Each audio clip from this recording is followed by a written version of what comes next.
Welcome back. All right, so we got game three on the schedule tonight, 8 o'clock Eastern, 5 o'clock Pacific. The Vegas Golden Knights looking to go up 3 games to nothing. Florida looking to rally, and a lot of articles over the last 24 hours on here's how they can rally, and here's what they can do, and here's how home ice might help them. But at any rate, they have to win. That's the long and short of it. Aiden Hill, 937 save percentage has been fantastic. Marchessault, 12 goals, 9 assists, 21 points. Key goals at key times by the former Florida Panther. On the Florida side, you got Bobrovsky. His save percentage now has dropped to 925. Remember, coming into this series, wasn't it like 938? Yeah, it's dropped substantially. Last game, of course, it kind of got worse. And so we'll see how things go tonight with him playing at home.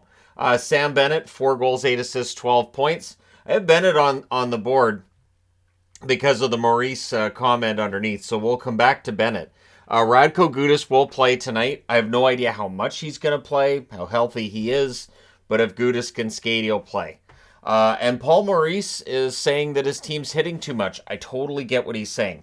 So this is the whole argument when it comes to playoff time is it's tough guy hockey. It's you got to have a lot of hitting, but you don't. It has to be hitting at the right times.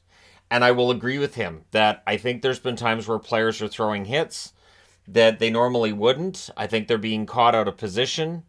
There have been plays where I've seen a player going to throw a hit behind their own net, and you're taking yourself out of position defensively to do so. I think hitting's great, but you have to do it right. And I think what he's saying is they're not doing it right. And I would include Bennett in this list. Bennett's had a good playoffs. I know he rides that line between legal hit and not legal hit. He makes people angry in each series. But the reality is he also needs to score goals. He's only got 4 goals to this point in the playoffs. They need to get more into the skill side of things and not get drawn into the physical side because from just a pure skill perspective, yes, Vegas has that as well. But the hitting, the physical game, the trying to wear them down, it's not working for Florida so far. They really do have to completely change their game this time around, or they're going to go down 3 games to nothing. So we'll see what happens there.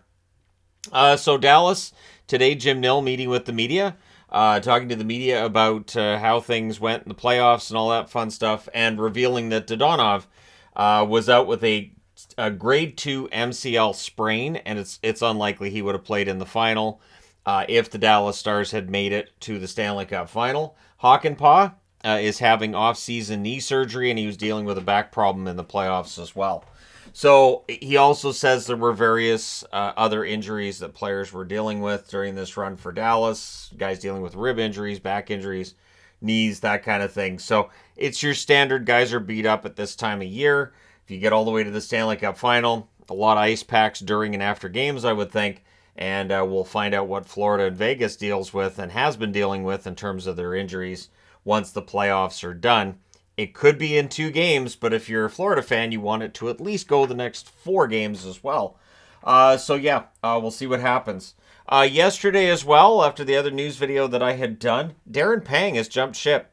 So we still don't know what's going on with the regional sports networks. And Bettman was very wonderfully opaque at the presser before the Stanley Cup final started regarding the ongoing issue when it comes to the Bally's broadcasts and what it means for the regional sports networks in general.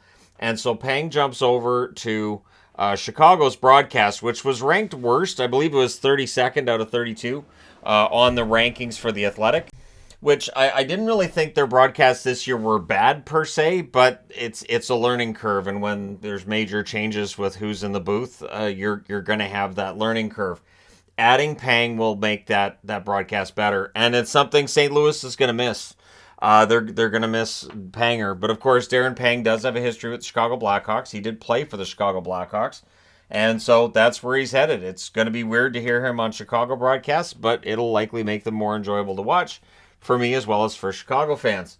Kyle Davidson telling the press as well today he is open to moving the number 19 pick. He's open to moving up. He's open to moving down. He's open to doing whatever he has to do to make the team better. Also, when asked about reaching the cap floor, he basically said he's not worried.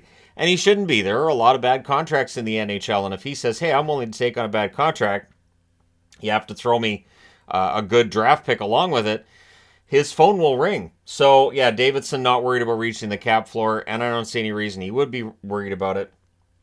Because if nobody takes him up on his offer of, hey, we got cap space, which somebody will, but in just playing devil's advocate, if nobody did, then you could just go out and sign a couple of players and reach the cap floor. It really shouldn't be a problem for Chicago. They're well below that cap floor right now, but again, it's June. We're nowhere near July yet. They'll get there.